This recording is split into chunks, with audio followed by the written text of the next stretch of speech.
2027 में यूपी की सरकार वेस्ट यूपी तय करेगा। आज समझिए वेस्ट यूपी में सबसे बड़ा गेम चेंजर कौन है। पश्चिमी यूपी की सियासत में एक बड़ा सवाल उठ रहा है, क्या गुर्जर समाज इस बार सिर्फ वोट बैंक रहेगा या सत्ता का किंग मेकर बनेगा। दादरी की समानता भाईचारा रैली इसी सवाल का जवाब तय करने जा रही है। 2027 का चुनाव सिर्फ पार्टियों की लड़ाई तक सीमित नहीं होगा, यह उस सामाजिक समीकरण की जंग होगी जिसमें तय होगा कि पश्चिमी यूपी की कुर्सी पर कौन बैठेगा और चाबी किसके हाथ में होगी।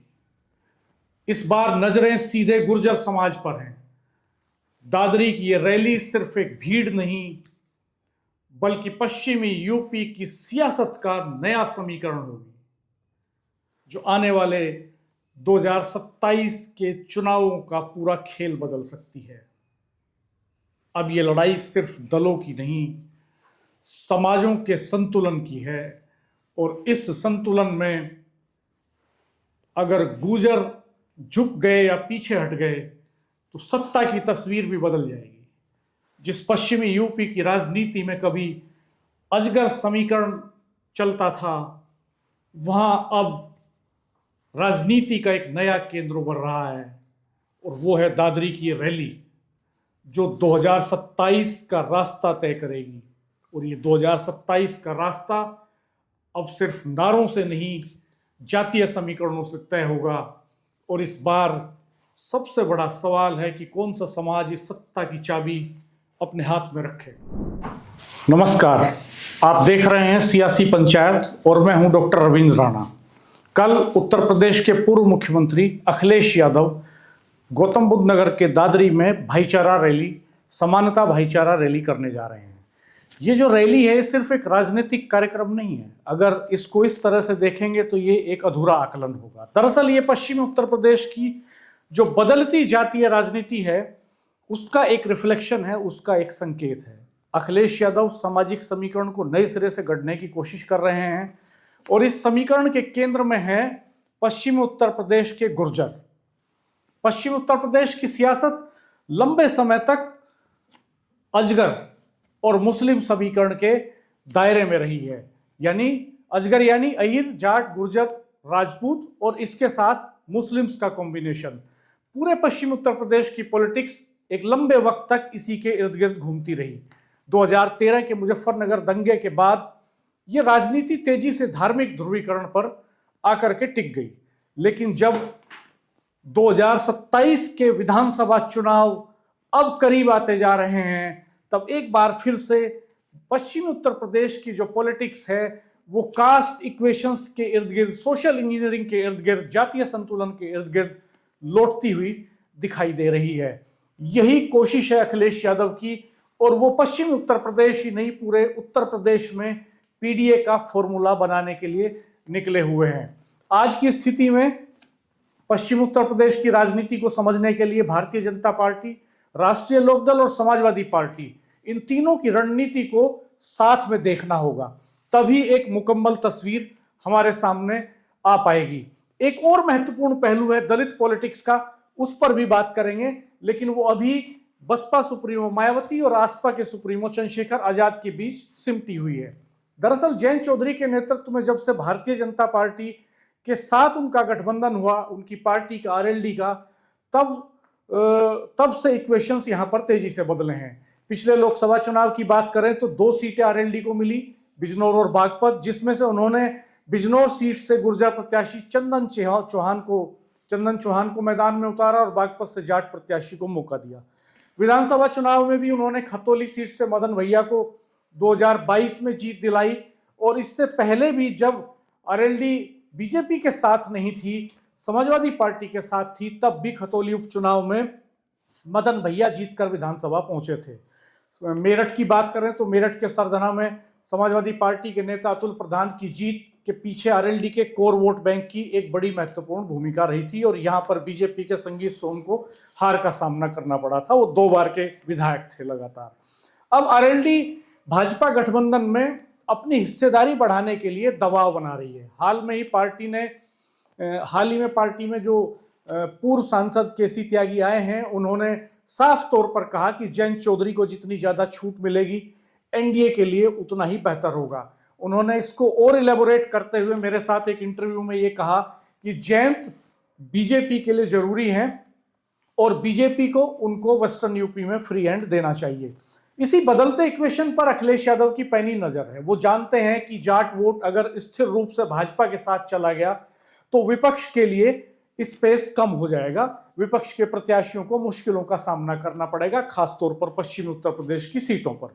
इसलिए समाजवादी पार्टी अब गुर्जर समुदाय को संगठित करने की दिशा में काम कर रही है और अखिलेश यादव चाहते हैं कि गुर्जरों के भीतर, भारतीय जनता पार्टी के भीतर प्रतिनिधित्व को लेकर के जो असंतोष है, उससे जो एक स्पेस पैदा हुआ है, उसको वो गुर्जर प्रत्याशियों के जरिए भर लें। अब अगर जिलेवार गुर्जर प्रतिनिधित्व को देखें वेस्टर्न यूपी में तो ये तस्वीर और साफ हो जाती है। दरअसल वेस्टर्न यूपी में सहारनपुर से नोएडा के बीच में गुर्जर पॉलिटिक्स चलती है और सहारनपुर और नोएडा दोनों ही गुर्जर पॉलिटिक्स के गढ़ रहे हैं। सहारनपुर की बात करें तो गंगोह सीट से कीरत सिंह बीजेपी के विधायक हैं और नकुड़ सीट से बीजेपी के मुकेश चौधरी विधायक हैं। वहां समाजवादी पार्टी का कोई गुर्जर विधायक नहीं है और ये जो जिला है सहारनपुर, ये गुर्जर राजनीति का मजबूत गढ़ हमेशा से रहा है। मजबूत प्रतिनिधित्व यहां पर गुर्जरों का होता आया है। मुजफ्फरनगर जिले की बात करें तो खतौली सीट से मदन भैया आरएलडी के कोटे से विधायक हैं। वो आरएलडी के प्रत्याशी के तौर पर यहां उपचुनाव भी जीते एक और इस समय विधायक हैं, 2022 में चुनाव जीते थे।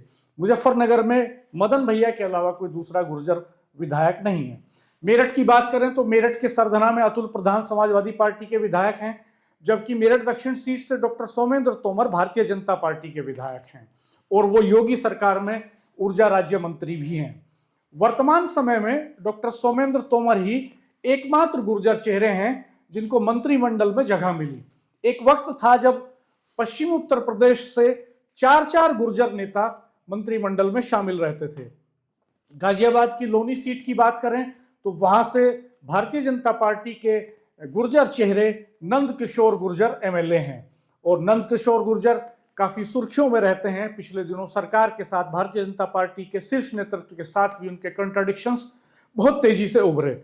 अगर नोएडा की बात करें जो सहारनपुर के बाद दूसरा बड़ा गढ़ है गुर्जर पॉलिटिक्स का, तो वहां की दादरी सीट से तेजपाल नागर भारतीय जनता पार्टी के विधायक हैं। इसी जिले से नरेंद्र भाटी को एमएलसी बनाया गया, जबकि सुरेंद्र नागर को भारतीय जनता पार्टी ने राज्यसभा में भेजा। एक वक्त था जब गुर्जर नेताओं का ही यहाँ विधानसभा सीटों पर और लोकसभा सीट पर कब्जा रहता था।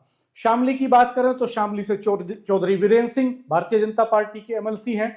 बिजनौर की बात करें तो यहाँ अशोक कटारिया जो पूर्व में परिवहन मंत्री भी रहे, भारतीय जनता पार्टी के नेता हैं, वो एमएलसी हैं और लोकसभा में बिजनौर से आरएलडी के कोटे से चंदन चौहान गुर्जर चेहरे के तौर पर एक रिप्रेजेंटेशन संसद में करते हैं और ये महत्वपूर्ण बात है कि उन्हें आरएलडी ने संसद भेजा। अमरोहा की बात करें तो यहाँ पर अमरोहा बिजनौर से सटा हुआ जिला है, तो कंवर सिंह तंवर भारतीय जनता पार्टी के सांसद हैं और वो भी एक गुर्जर चेहरे हैं, दूसरी बार के सांसद हैं वो। इसके पिछला चुनाव वो हार गए थे। अगर आसपास के जिलों का सीन देखें तो बुलंदशहर, बागपत, मुरादाबाद, रामपुर, संभल और अमरोहा जैसे जिलों में कोई गुर्जर विधायक नहीं है, कोई गुर्जर एमएलसी नहीं है और ये बेल्ट चली जाती है बरेली, आगरा और अलीगढ़ मंडल तक। इस पूरे सीन को भी अगर देखें तो वहां भी कोई गुर्जर सांसद विधायक इस वक्त नहीं है। ये जो क्षेत्रीय असंतुलन है और ये जो जातीय समीकरण है, ये बहस का आधार बनता जा रहा है और इसी पर निगाह टिकी हुई है अखिलेश यादव की। उन्होंने इस समीकरण को साधने के लिए लगाया है राजकुमार भाटी को, जो इस समय एक बड़ा चेहरा बने हुए हैं समाजवादी पार्टी की पॉलिटिक्स में। दरअसल भारतीय जनता पार्टी की जो सोशल इंजीनियरिंग है वो इस पूरे सीन का अहम हिस्सा है। सहारनपुर और नोएडा दोनों ही गुर्जर राजनीति के मजबूत किले रहे हैं, लेकिन इन दोनों ही जिलों में भारतीय जनता पार्टी ने शीर्ष नेतृत्व के स्तर पर ब्राह्मण और राजपूत चेहरों को प्राथमिकता दी। लेकिन स्थानीय स्तर पर जब एमएलसी बनाने की बात आई या विधायक बनाने की बात आई तो उन्होंने गुर्जर चेहरों पर दांव लगाया। सहारनपुर की बात करें तो राघव लखनपाल को लगातार वहां से टिकट दिया गया। पिछला चुनाव राघव लखनपाल शर्मा जरूर हार गए, लेकिन गौतम बुद्ध नगर पर लगातार 3 बार से जीतते आ रहे हैं महेश शर्मा और महेश शर्मा ने एक तरह से वहां होल्ड अप कर लिया है। वहीं से नोएडा से पंकज सिंह जो रक्षा मंत्री हैं देश के, राजनाथ सिंह जी उनके बेटे हैं, वो विधायक हैं।